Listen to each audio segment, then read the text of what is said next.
Oh, man.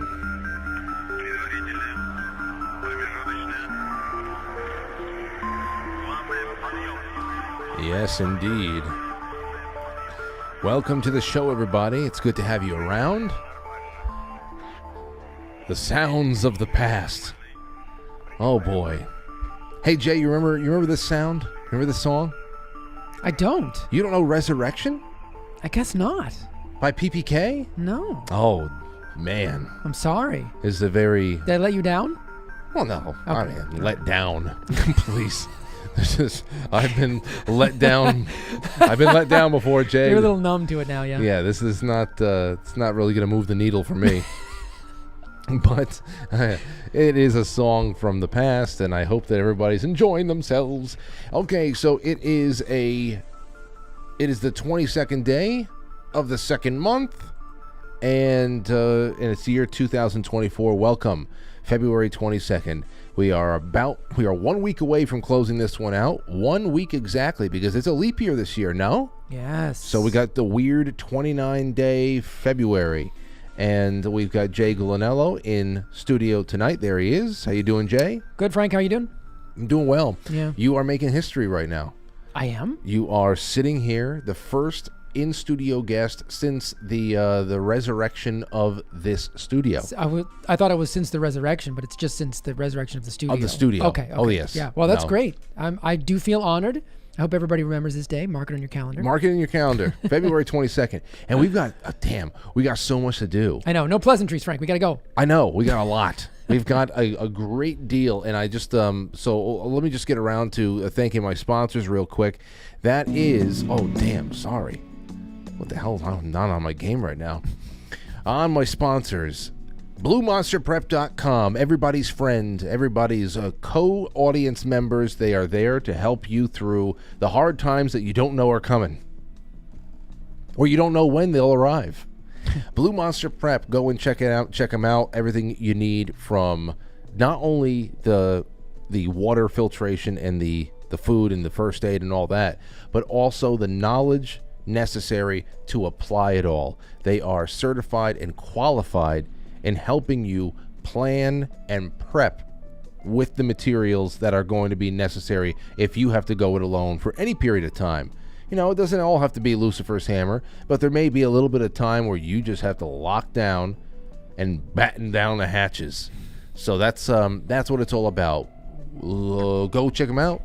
Go check them out and use promo code Frankly for all of your shipping to be taken right off. And then for everything else, you need to go and check out our merch from Rise Attire. There's plenty of you out there that have not had any of the brand new, amazingly put together, quite frankly, merchandise, the t-shirts, and then and the hoodies. I got to get a couple of those before the fall rolls back around again. And then we have the coffee plus the mugs. Whatever the hell you want, you got to go out there. All the links are on the affiliates page on quitefrankly.tv and some on the clickable banners on the front page. More gold, silver, botanical chocolates, you name it, including a link to this guy's website right over here, Perpetual Health, Jay Gulinello. Changing lives one day at a time. We try. Well, tonight we're going to be talking a little bit about some farm wars that are going on out there. That's right, farm wars, science fails, and a few other off-topic things. But whatever the hell we do, I would be surprised. I would be very, very surprised if we're able to get through everything that we have in front of us. Yeah, me too. That's a good thing, though. It's a good problem to have. It is, because especially in the second half when we start taking calls and questions, it takes us to the most amazing places and it's all different directions. So that'll be good. So let's just jump in right into it. Remember, tomorrow night Matt will be in studio. Saturday night we'll have John Ward in studio for a very special broadcast at 9 p.m. And then next week it's going to be one hell of a time. Oh, actually, no. There's nothing next week just yet. Not a hell of a time. No, not a hell not of a time. at all. Very boring. I'm looking at March. Next week you're going to hate it. Sorry about that. So you're going to absolutely hate it next week. All right, so the first thing up in the grab bag is this. Jay, the question I have for you is, what the hell even is science anymore? I don't know. Here it is. Ready for this one? Leading scientific journal humiliated after publishing a fake AI-generated paper about a rat with a giant penis. Oh, boy. That's right. They had to retract. A leading scientific journal faces humiliation after it published a completely fake paper, purportedly written by Chinese researchers, which contained AI-generated images of a rat with a penis bigger than its own body. The Telegraph reports that the journal Frontiers in Cell and Development Biology published a paper that claimed to show the signaling pathway of stem cells, but depicted a rat sitting upright with a massive dick and four giant testicles. Jeez. The illustration was reportedly created by Midjourney, an AI imaging tool, which added labels to the ridiculous diagram using terms that don't exist, including dislicled, testimicelles, and centolic. No. Yeah, just weird. So they were just trolling. Oh, absolutely. Trying to see if anybody would catch. Well, you know that the other thing is, this reminded me of what we talked about not too long ago. There was some internet sleuth, some kid. I think he had, a lot of background in reading medical papers or whatever, but just an internet sleuth, they called him. His research alone, and there are people out there who do this a lot, caused, I forgot which esteemed medical journal. Harvard, I believe. Was it? Well, I think it was that the one where they had to retract like 37 papers based on this kid? Dozens of papers, and also, dozens more, some other kind of designation that's not a retraction, but like a clarifying note. Mm-hmm. I mean, it makes you wonder what the hell is out there. It is now considered what tomfoolery is peer reviewed that people are actually probably citing for legitimate research. Who knows? Well, right. I mean, that's the problem. Did you see? So there was a headline in, I think it was the Daily Mail, February 2nd of this year. So just recently. The situation has become appalling. Fake scientific papers push research credibility to a crisis point. So get the subheadline. Last year, 10,000 sham papers had to be retracted by academic journals, but experts think this is just the tip of the iceberg. 10,000 last year alone, 2023. And we were talking offline, but James Lindsay and a group of his colleagues in 2018, had put out a paper about dog rape in dog parks. and this journal that was trying to prove, some kind of a social justice point accepted the paper. I wish I could remember the actual name of the paper. It was actually quite hysterical, and they intentionally, again, like that other paper, they tried to troll, the academic institution, trying to, basically prove, can we get anything past you? And I've said this before. There are former editors of academic journals that say the peer review process is nothing more than throwing a bunch of papers down the stairs and publishing whichever ones hit the bottom. When people tell you, for the audience, when people tell you it's peer reviewed, I'm sorry, but that doesn't necessarily mean anything. What matters is the methodology is solid. Are the statistics viable? Is the conclusion of the study even based on the data in the study? Frank, I've seen papers where the title of the paper or the conclusion of the paper is not in accordance with the actual data in the paper.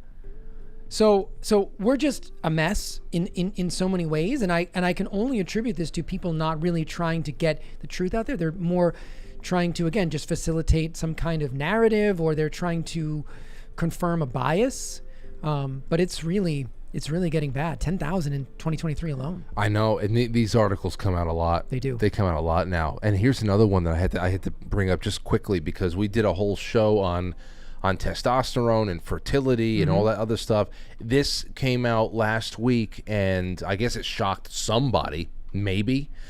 Study finds that 80% of Americans have been exposed to fertility lowering chemicals in Cheerios and Quaker Oats. I mean, it's probably not just that, but this is I was just talking about a story this last night, I think, or maybe the night before, where in some Israeli lab they had just recreated from scratch.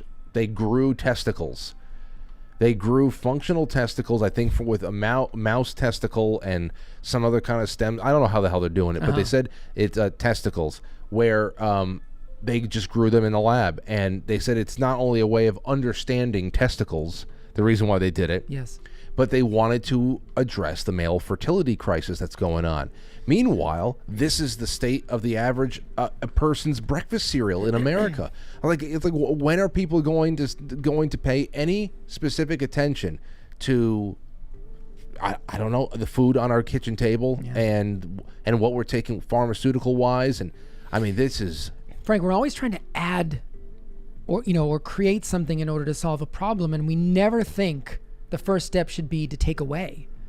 And the way I was trained, the first step in a 4 or 5 hour process of healing somebody is remove. That's the first step. Remove whatever the toxin is, whatever the problem is. You've got to remove that first. You're not going to find a way around it. That's just a shortcut. I mean, you sent me that article, and I had seen it poking around, but the reason I never looked into it was because I feel like in some ways it's a waste of time if you're waiting for, say you have whatever your favorite food is, Cheerios or whatever, and you're waiting to find a study that proves it's not good for you. I mean, you're approaching health from the wrong perspective. These aren't real foods. Cheerios is not a real food. It's not a food. This one chemical, it's called chlormequat. It has been shown in both prenatal and postnatal health to affect growth regulators. So in the womb and out of the womb, it's no good. But remember, we've talked about glyphosate before. So those are just 2 agrochemicals that are used and that have been found. Think about all the ones we don't know about, where studies haven't been done and articles haven't been published. So my point to the audience and to anybody is, you've got to get rid of these foods. What are you waiting for? Every day, one of these papers comes out explaining the mechanism, and then you've got all these social media influencers fighting about, well, this was only done in rats, or this was only done. It doesn't matter. We have enough evidence now from the societal perspective or the population level to say we've got a massive infertility problem. I can tell you mechanistically how these things affect the human body, the mitochondria, reproductive organs, sex hormones, all these things. So even if I can't show you a confirmed causative paper at this time, are you willing to take the chance? I know. And the question is why? If you want to, as we're going to talk about later, I totally support your right to completely destroy your reproductive system.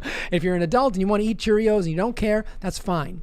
My whole point is, for the people who are searching for answers, stop waiting for them to tell you that something is safe or something isn't. Use your brain, this brilliant thing between your ears. You can discern that. You know Cheerios is a manufactured food full of all kinds of chemicals, but they slap a heart healthy label on it or lowers cholesterol, and that somehow makes you sleep at night? Come on.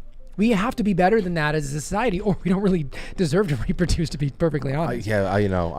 You know? Well, of course, like everything, the first step is breaking that bond of trust with people who have no inclination to tell you the truth or care about you at all. Yeah. And they're just serving their partners in one industry or another. The other, just a little bit of a footnote, semi-related. I think you and I spoke once about I brought up the story of cursive, writing in cursive going away.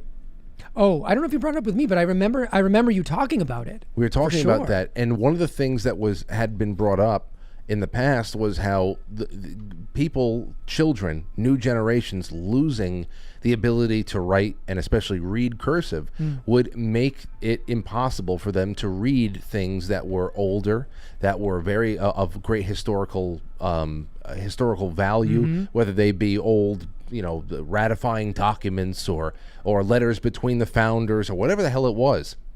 Since we're talking about Cheerios and all that over here, I was talking with Lauren just the other day, and she had added a little bit to that story and said that it had been going around a little bit that these big brands like Kellogg's, whose main logo is just Kellogg's written in script, that they're starting to wonder whether or not they have to rebrand because future generations won't even be able to know what the hell they're reading. It's going to look like Egyptian hieroglyphics. Wow. I do remember now I was talking about this now that you've expanded on it. And isn't that isn't the best way to create a new reality to destroy history? Oh yeah. In very subtle ways sometimes like this, and then obviously in much more overt ways like taking down statues or renaming buildings. But that's frightening that they think that, I mean, I know there's a lot of brand recognition out there with shapes, but to think that a future generation would be unable to read old documents. I mean, when I study nutrition, I just purchased a book by E.V. McCollum. He was a biochemist in the early 1900s, and I consider him one of the OGs of nutrition, and no one knows him. Even in the nutrition field, he was a footnote in one of my textbooks in one of my classes in grad school. And for some reason, I just latched on to him because I thought he had said some interesting things. And then I went and did a whole bunch of research on him, and he was brilliant, beyond brilliant. And actually, he was part of a research team that discovered vitamin A, vitamin D. He created a list of protective foods that if we still followed today, society would be completely different. And he knew this he was doing experiments in the 19-teens, like 1918, 1919. And to the point where the League of Nations Technical Committee used his list of protective foods as a basis for the original sort of dietary recommendations to the public. He was that influential. I just bought his book that's been, sort of republished and it's called The Newer Knowledge of Nutrition, but it was written in early 1900. Fascinating what we already and always knew, Frank. So it is this destruction of history, I think, that's also making us sick. Yeah.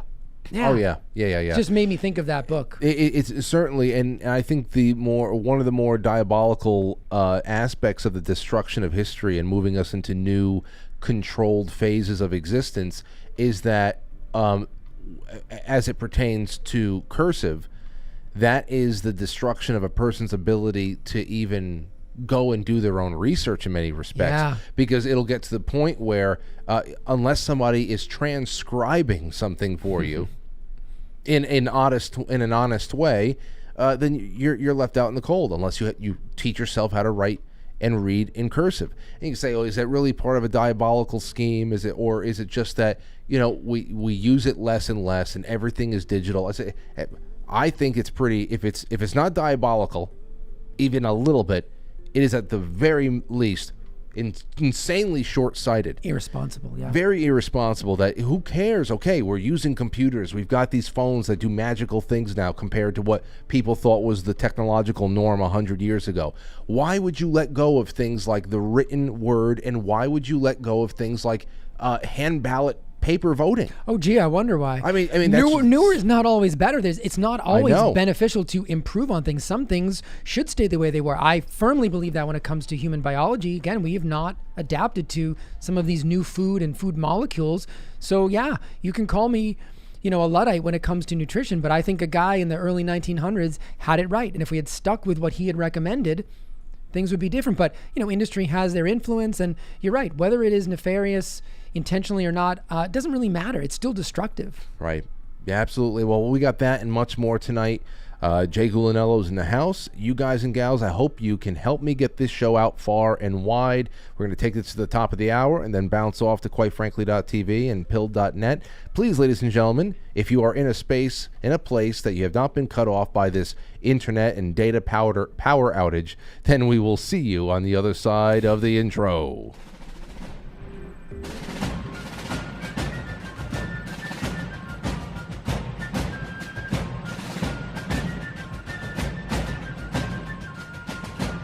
You let one ant stand up to us, then they all might stand up. Those puny little ants outnumber us 100 to 1. And if they ever figure that out, there goes our way of life. It's not about food. It's about keeping those ants in line. That's why we're going back. Does anybody else want to stay? Let's ride!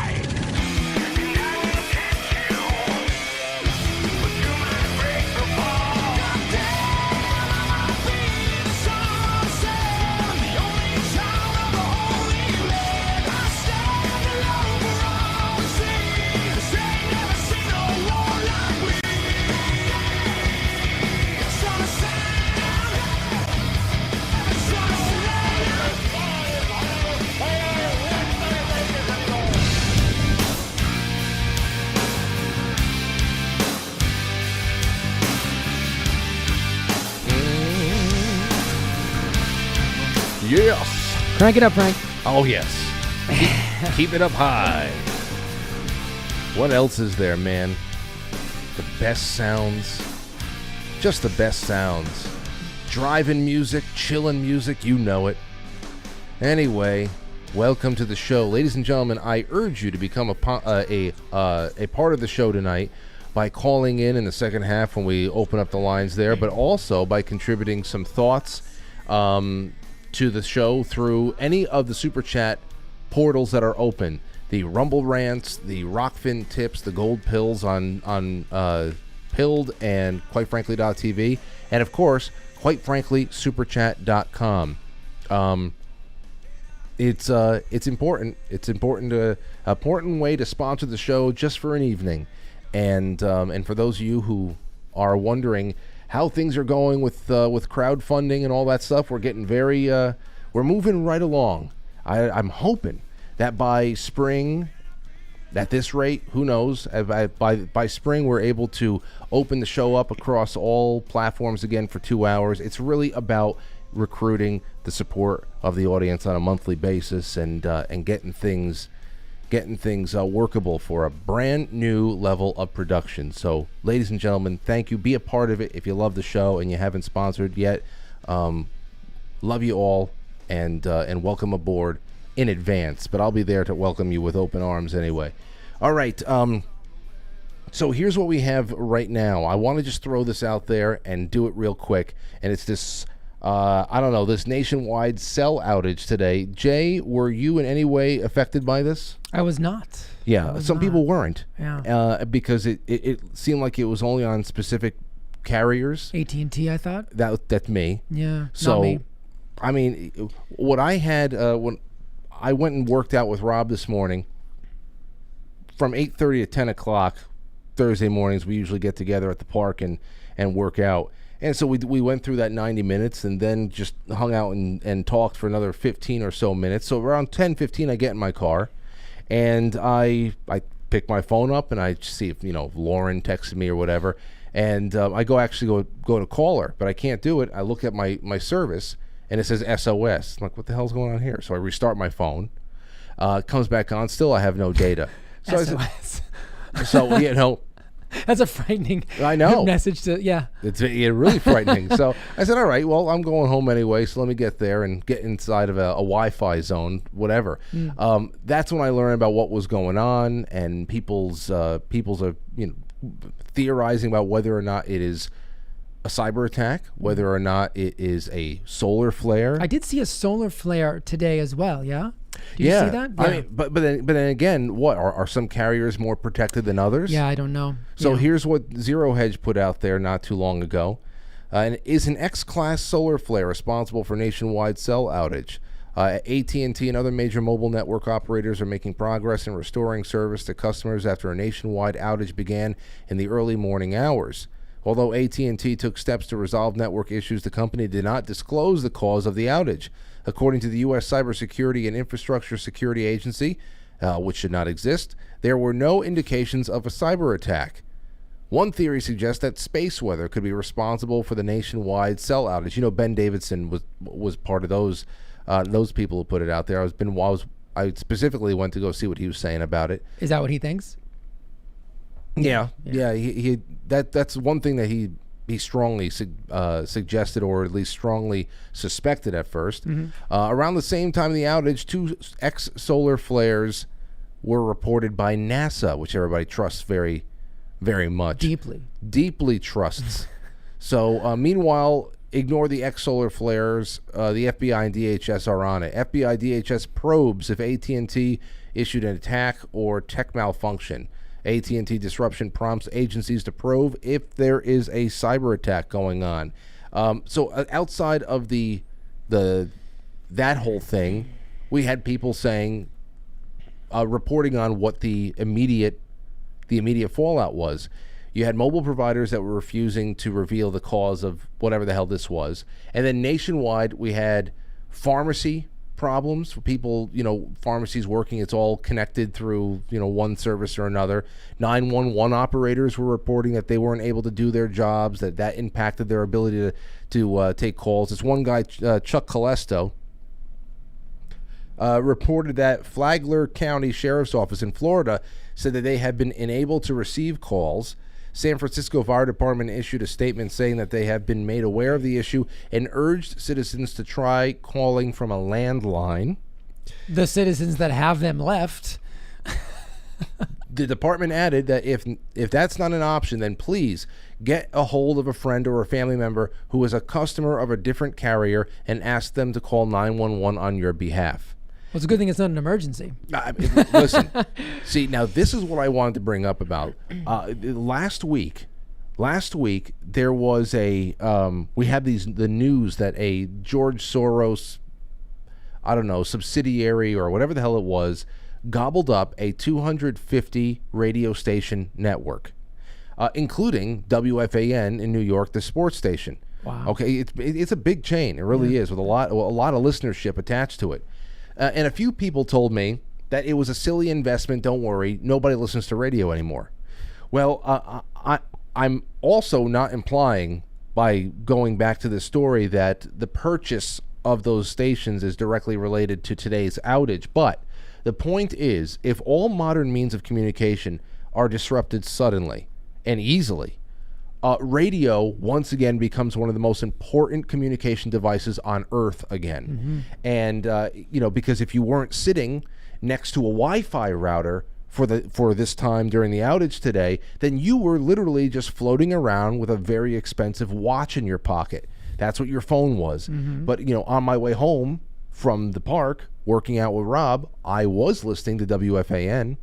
And that is one of the stations included in that purchase. So I mean, I'd say do not discount radio or purchases in that respect, because if we have to get used to these scary moments of blackout, hey, it's just, the thing is, and I hear this a lot in professional circles and medical circles, and people wonder why there's no trust in institutions. And this is exactly why. This complete opaqueness. In every scenario, it seems like lack of transparency is the way, the way governments operate, the way private industry operates. I mean, I guess I can understand a certain degree of trepidation. Maybe you want to discern exactly what this was, but you cannot instill confidence in the public by simply not telling them what's going on, refusing to comment. If it's a cyber attack, okay, I'm not asking you to get specific with what you know or don't know, but I mean, can you at least,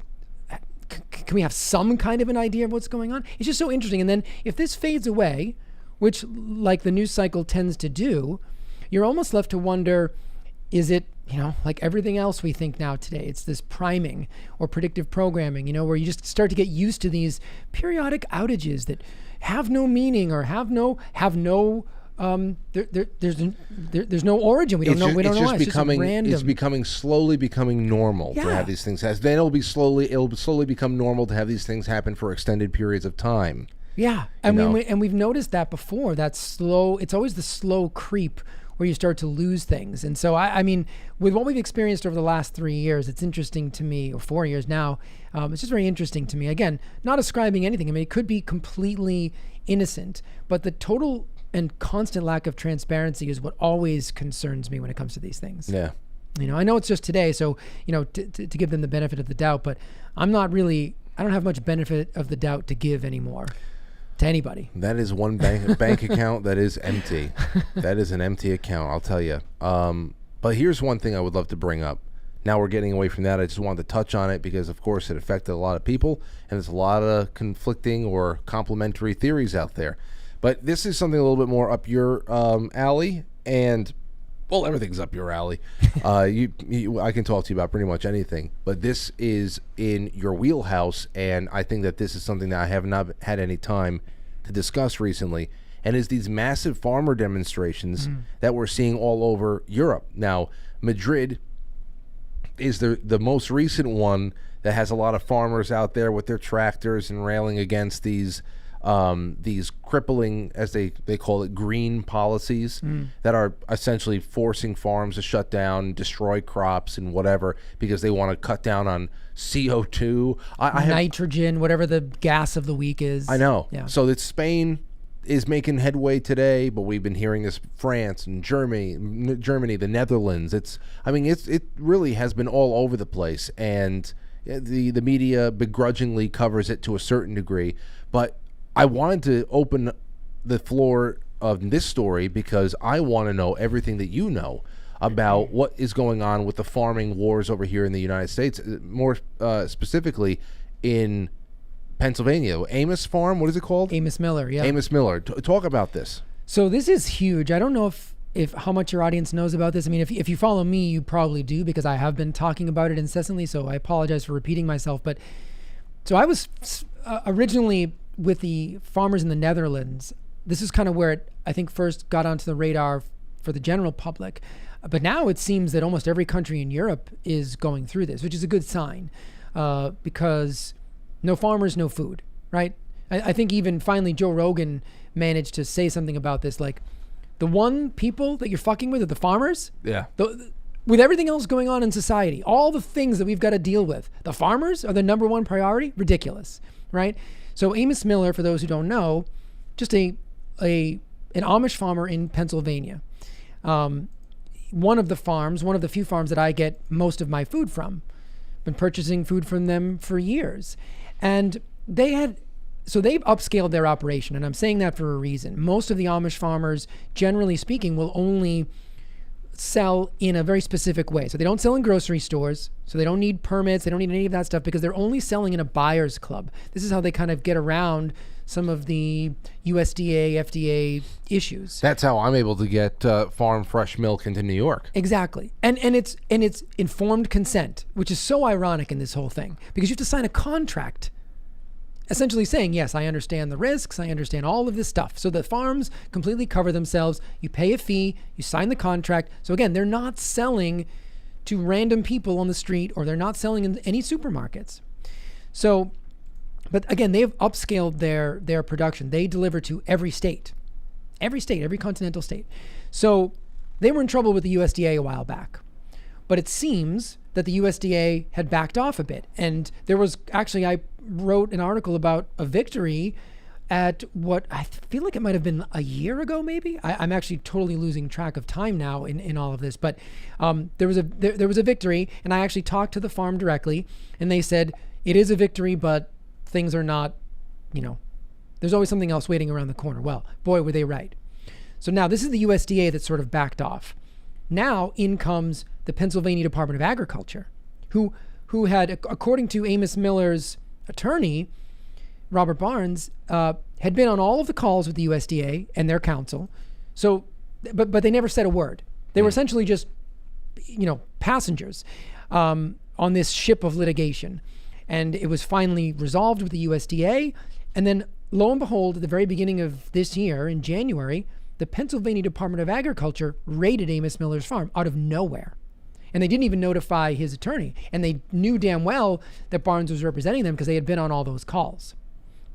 So basically telling him you're in violation of X, Y, and Z. And what Barnes has been saying is they've essentially made up laws and they've broken laws that are on the books. And so he's starting to wonder whether they have a judge in their pocket or not, because when he brings this to a hearing, legally, there's no way they should be able to get away with this. In fact, this hearing is actually from the week that we're recording this. It's a week from today, February 29th, the leap day, is going to be this hearing. So essentially what the Pennsylvania Department of Agriculture has done is they've ordered detainment and destruction of all raw dairy, all of their dairy. So I found this out because I went onto the website a few weeks back and went to order like I have been doing for years, and everything was out of stock. I was like, that's really strange. I mean, not everything should be out of stock. Over $500,000 of food products have been detained. And I sent you, I think it might have been in one of my health minutes where I actually showed some of the labeling. I saw it. Yeah. I saw it. And they labeled like it's plutonium. Yeah, absolutely. Apple cider vinegar. I mean, ridiculous. And they said they weren't even keeping consistent with the foods that they were claiming needed to be detained and destroyed. They were labeling some and not labeling others. So it was very confusing. Now, I want you to keep in mind that, so that's $500,000 of food that was destroyed. Now, this farm has been serving the public for a quarter of a century. And they have had not one complaint in 25 years. Not one complaint from the public. So again, and I want to kind of equate this to something in the political sphere. We have this thing now where what's happening is we've got a government who's finding crimes without victims, if you know what I mean. Yeah. Right? Donald Trump values a property at X. The bank says, no, we think it's Y. They go back and forth. They settle on a figure, apply a certain interest rate to a loan. Bank gets paid back. No one loses money. No one is a victim of a crime. And yet somehow a crime has been committed. Right. So I want to, because that's such a big story and people might not know about this, but I made that instant connection in my head as I'm reading everything. I'm thinking, here we go again with a completely victimless crime. These are people like me who have signed a contract and are knowingly entering into this contract to buy food that is not sanctioned by the, USDA or the FDA. It's not FDA approved. I'm fine with that. Well, I'm also, the first place I go to is to think that there are many cities right now that are set up to provide people with clean crack pipes and drug paraphernalia every month. Sure. And the fact that they may be arrested for providing people sauerkraut. Yeah. This is one. I know. And so I want to go even further in this because I'm going to tell you where my mind goes. And Frank, I don't want to be right about any of this stuff. I don't. Because where it leads is bad. And it's been bad for a long time. And I've been writing about this basically ever since I started any kind of social media account back in 2019. And honestly, I believe I was late to the game. I just had no interest in social media. But I noticed all these things happening.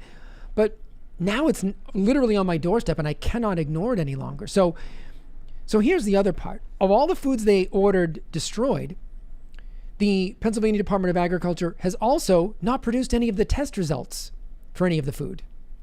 In other words, they've tested it all, but you know clearly that if they had found anything, they would put that right up in front of your face, right? Of course.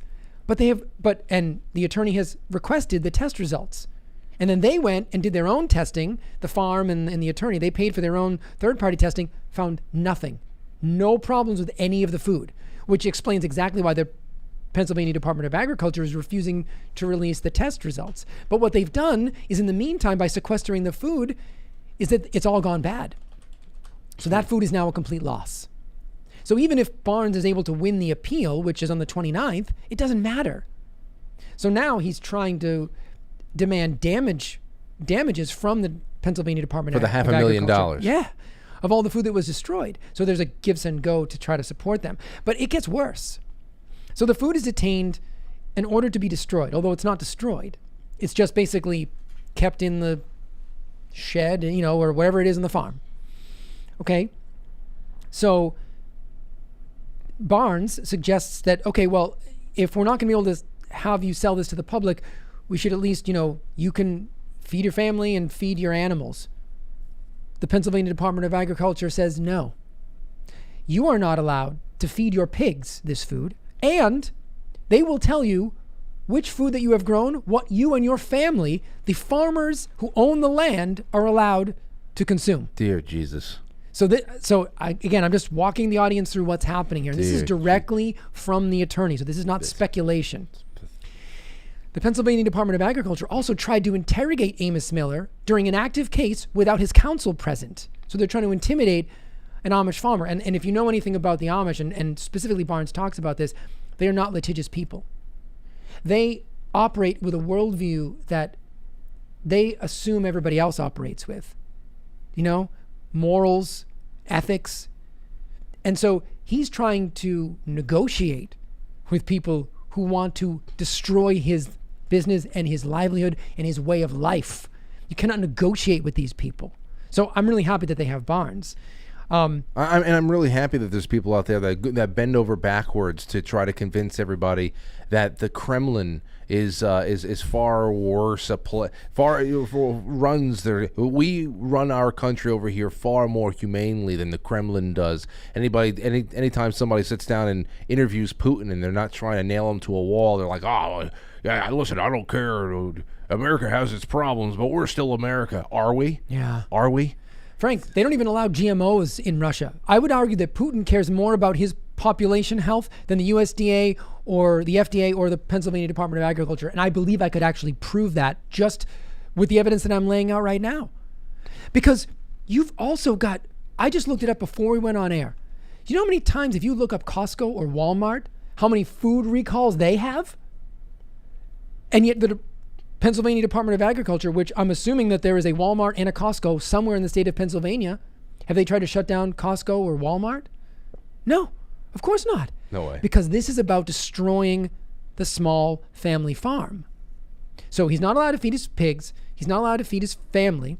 So in an interview that Barnes did, I just have to reiterate this. He had his team of attorneys search through history, and I would wonder if someone like Chris Ann Hall would be interested in commenting on something like this, because I don't know. This is not my field, but he said that this is the first time it's ever happened in Pennsylvania, and he said that this is the first time in U.S. history the government has claimed authority to seize, destroy, and prohibit you from eating your own food without a permit, because you don't have a permit. But again, he's selling to a buyer's club. It's a completely different animal. And again, this is not my area, but I'm just going with what this attorney had said. But he can find no other case in U.S. history. They are trying to tell him what food he can eat. So then I think, okay, Frank, what if I had a big garden on my property, that I'm hopefully going to find soon in New Hampshire, and I grow, which I intend to do, and grow all kinds of food. And what if I sell it to people in the local area? What if I give it away? Am I going to be prohibited? I mean, Barnes thinks they're trying to set a precedent with this. Oh, yeah. To go after not just small, again, the other farm that you and I utilize, the one that Meadow Ridge, they're just a smaller Amish farm, which is the only reason, but they're only a few miles away from Amos Miller. But the reason they haven't been impacted is because they only sell to a very small, few select states, few areas. Amos Miller was able to upscale his operation. His food is second to none, just like Meadow Ridge. And he was able to upscale his operation. And I think the USDA, the FDA, and the Pennsylvania Department of Agriculture see this as a potential way that people could find health outside of the system. Right. And I'll also speculate here. I have no evidence to this, but I'm not even sure that this is coming from the Pennsylvania Department of Agriculture. I believe this is coming from the feds, who are using the PDA as a proxy. They said, oh, we're fine, hands off, this case is settled. And then they just kind of went back channel and said, now you guys, jump in. Because they were on all of these calls during this litigation with the USDA, and they never said a word. So either they were waiting for that case to be settled one way or the other and then go after them, or they just became the muscle, and the USDA can kind of wash their hands of this and say, this has nothing to do with us. This is this is a local issue, right? Right. So that's, and so the basically they're now trying to raise money. Amos Miller they have a give send go. They're trying to raise money, and what's really shitty in all of this is that they had set a goal about $150,000, which they surpassed very quickly. But then guess what? As soon as they hit the goal, the PDA extended the detainment order. So you see, it's just a game of chicken, right? In other words, oh, you raised the money? Now we're going to keep your food longer. We're not going to let you sell the food any longer. And now they have to try to raise $300,000 because this is their business. They're not able to sell most of their food. They're able to sell some of their food. But raw dairy is a huge part of what they do. It's one of the main reasons I go to them, and I recommend people go to them, because that is the highest quality dairy you can find on the planet. No pesticides. It's all raw. It comes from A2 cows, goats, and sheep. Like it hits every metric I would be looking at for quality, nourishing food. And that's exactly why they're going after it. But by the same token, Frank, you've got a food compass that tells you that foods like Cheerios are an 85 out of 100. Lucky Charms. Yeah, better Lucky than Charms. Better than steak. Better than beef, better than eggs, better than cheese. Can you see, please see where this is going? This is why, Frank, it's funny. I don't even get involved in the diet wars anymore. I don't care. That is like that, rearranging the deck chairs on the Titanic. The ship is going down, right? So if I sit here and people want me all the time, you should debate this vegan. I have no interest in that. That is not the most pressing issue. The most pressing issue that we have right now is food sovereignty and our ability to even feed our own families. Because right now, a state Department of Agriculture is preventing an Amish farmer from feeding his own family with his own food. That should frighten everybody. So I don't care if you want to be a vegan or a carnivore. I really don't care. I just want you to have the damn choice. And that is what is on the line here. So I applaud those farmers in Europe. I was following their story for a while until it came home. And then I just had to focus all my attention here because this is a farm that's 3 hours away from my apartment and one that I am now being directly impacted by. And it's going to come to you eventually. Mm-hmm. So get on board. If you live in Pennsylvania, I wish I had, I can give you the information, but I wish there's a particular name of a representative who claimed to be on Amos Miller's side, but he's not really on his side and hasn't been doing it. And he's a Republican. So, everyone thinks Republican, Democrat. It doesn't matter. It doesn't matter. Yep. So that's the update. That's one of those things, a Republican, I think it was Roy Blunt from Missouri. He was the one that wrote the Monsanto Protection Act. Yeah. This is when it comes down, everybody's got to get away from that whole thing. Please. There's real, when it comes down to the real dollars and cents. And for example, this is on the food front.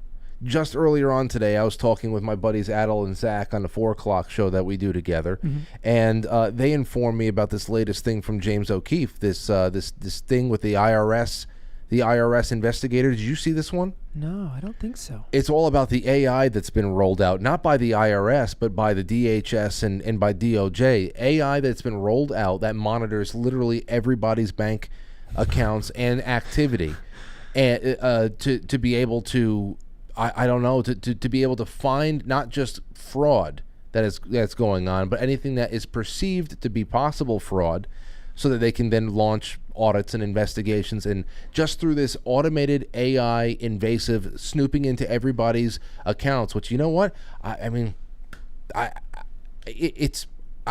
especially since we're getting closer to tax season, I'm becoming very angry again. I get very angry this time of year, and it's because, I don't know. But just think about that. They have been able to apparently recover over $500 billion so far just by running this AI on people's financial transactions and what's going on in their banks and all that shit. They call it recovery of funds. And so when I think about what's going on in that end and what you're describing right here, mm-hmm. the precedent that's being put out there, that's being established, that's hell, man. And do you remember before when I came on here and we were talking about C40 cities? That still has not really hit. I still have not seen anybody else talk about that. But that's also part of the monitoring of your food purchases in New York City. Mayor Adams was bragging about that. So if you're using a credit card to buy meat, at some point, it may be declined. Why? Oh, well, because the meat that you're eating has exceeded your carbon allotment. Right. So again, there will be a threshold. Right. So you can do it on the small farm front by direct action, but they can do it to all of us because, and this is food that they deem to be have an impact on climate change, or maybe they're just doing it for your own better health, Frank, because we all know that red meat causes heart disease and cancer. So you see, it's for your own good. You're just too stupid to understand how to take care of yourself. We can't let you eat this. They love us. This food. They love us too much to let us eat this food. And I just found, by the way, I just want to let people know, I found the name of the rep. So it's Rep Dave Zimmerman Republican in Lancaster County, not far from Amos Miller's farm. And this is written from Amos Miller. Previously claimed to be about liberty and freedom, but is now refusing to stand with Amos Miller. Call Rep. Zimmerman, 717-556-0031, and urge him to stand with Amos. So, you've got local officials not doing anything to protect this man. I mean, they're going to put him out of business. And let's not forget, the Amish community also has a few other things that are very interesting about them. And let's just say they tend to not take all the medications, and they tend to not take all the inoculations at birth or any of them. And they tend to have remarkably better health outcomes. So if you want to know my opinion, the other thing they're doing here by destroying the Amish way of life and not allowing them to export it to other people, they're also actively destroying the control group. Absolutely. They don't want any kind of comparison. Oh, because there's no better control group than the Amish. Yeah. And of course, there's a much larger control group that is forming right now with the rise of homeschooling and people who are just kind of stepping away from all of the childhood recommendation doses, if you know what I mean. And I gotta send you this video that I uploaded. I re-uploaded several times because I don't know how it survived on YouTube as long as it did.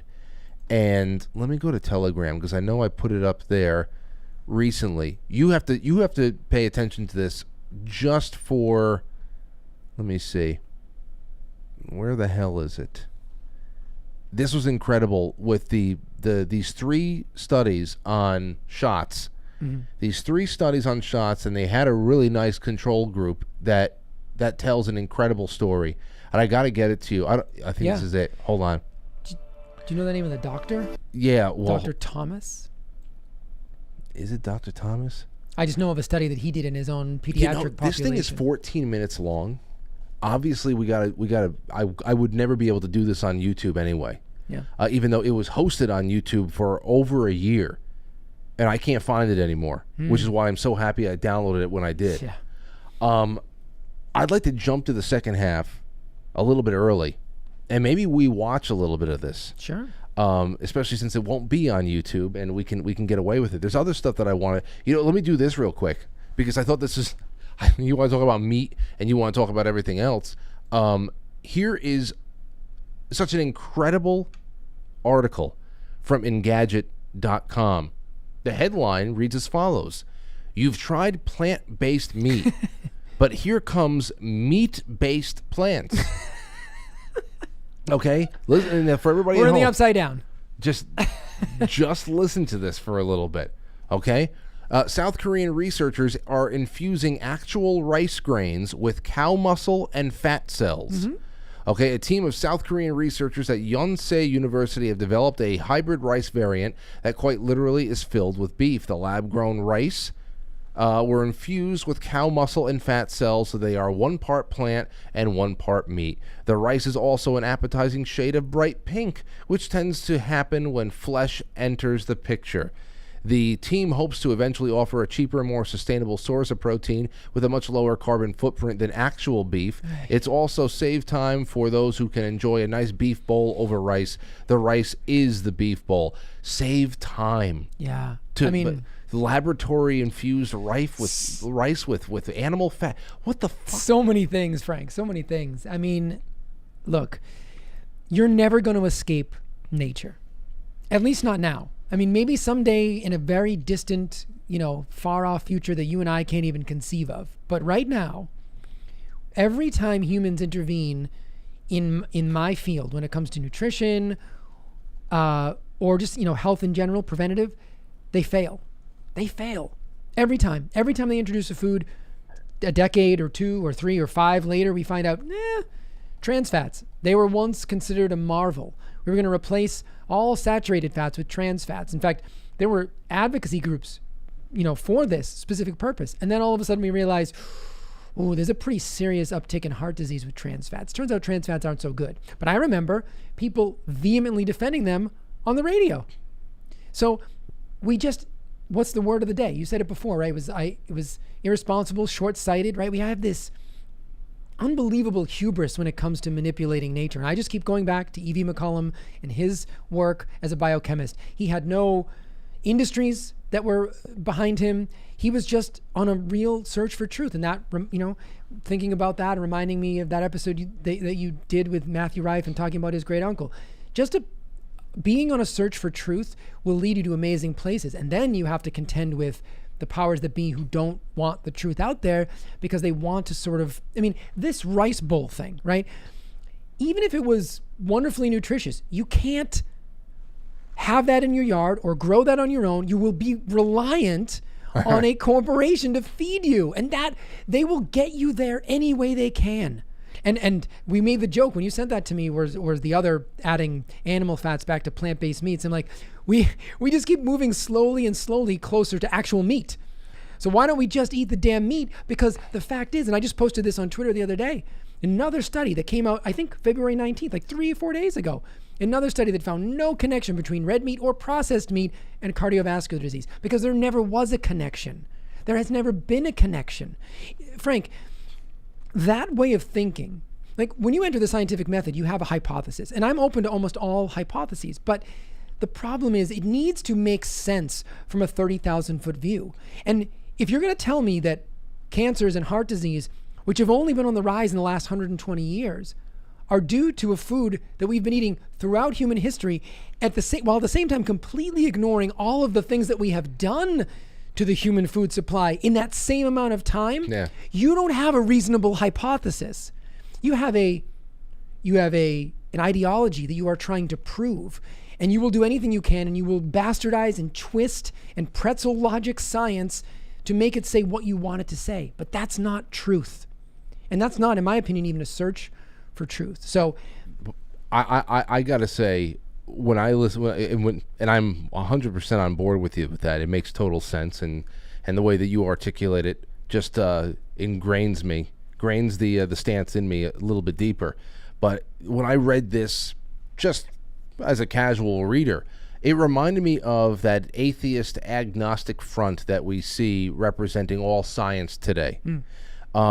Those types who try everything in their power to avoid the concept of God the Creator.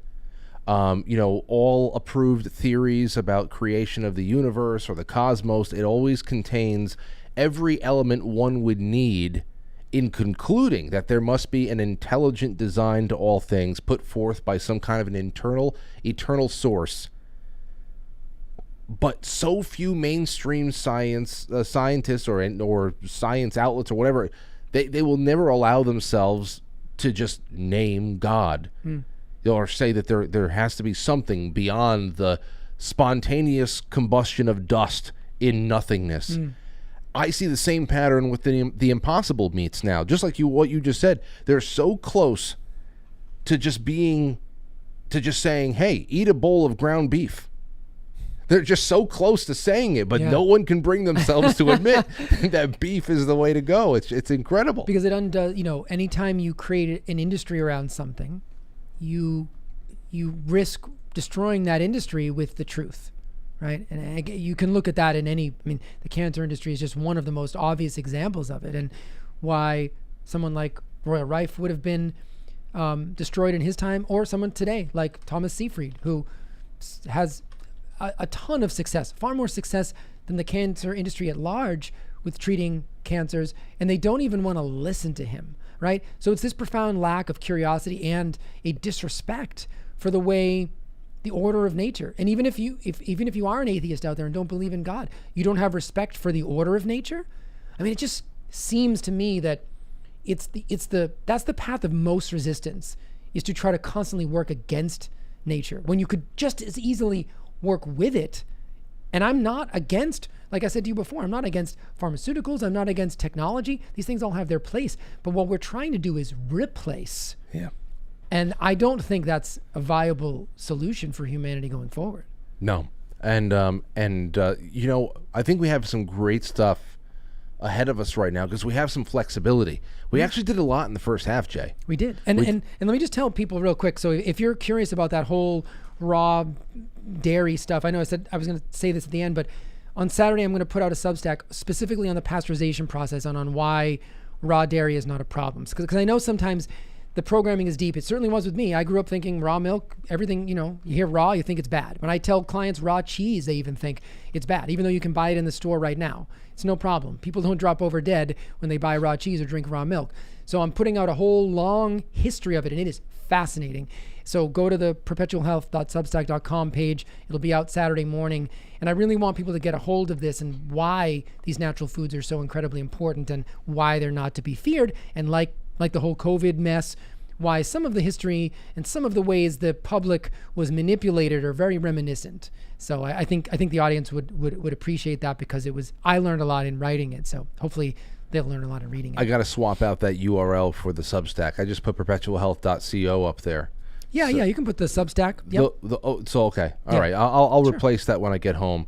Yeah. Well, listen, ladies and gentlemen, we have a whole other hour to go. We have some stuff that we're going to watch that is not YouTube friendly and stuff and all that, and that's all going to be on pilled.net or quite frankly.tv. If you want to build a future where we are live on everything that there is to be live on for 2 full hours, please consider supporting independent media and becoming a sponsor. We have a lot of big goals, and my best ally and my best way forward is to recruit and bring on the wonderful people in this audience all over the place, and would only take a fraction of you to help us get to that next big benchmark. Who knows what 2025 brings, but for now, this is big, and we're on our way. So, ladies and gentlemen, please join us on the other side, because this is going to be a really high intensity and fun hour, especially when we start bringing all of your questions into the mix. But now that we have this other video, we can watch any number, any portion of this 14 minutes, Jay. I think you would really appreciate it. Let's bring it on. This is going to be good. Come over, because I never had a chance of talking about this video before, and since we'll be at a place where it's not going to be a problem, let's go ahead and do that. So come on over. I'll see you there. Everything else on quitefrankly.tv, the merch, how to become a sponsor. Email us. Become a part of the show any way possible. I thank you all very much. We'll be right back. The rest of the show is available exclusively at pilled.net. Follow the link in the description of the episode, get signed up, it's that easy. Or head on over to quitefrankly.tv, just press play. No paywalls, no censorship, no strings attached. So head on over, quitefrankly.tv, powered by Foxhole, and pilled.net.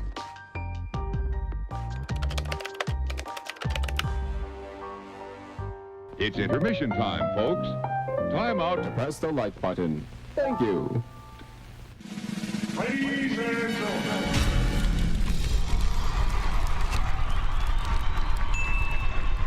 Welcome to intermission. We'll be right back.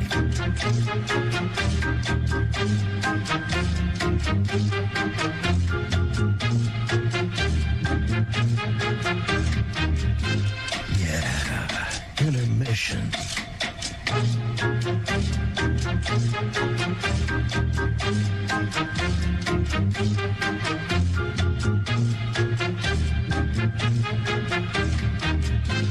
Yeah, intermission.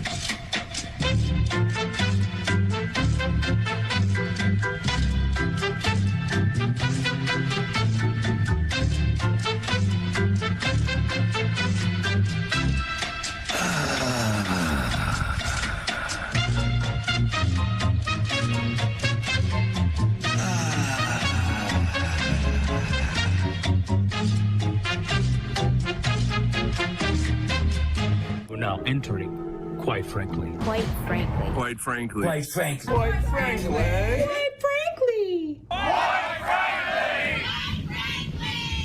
Quite frankly. Quite frankly.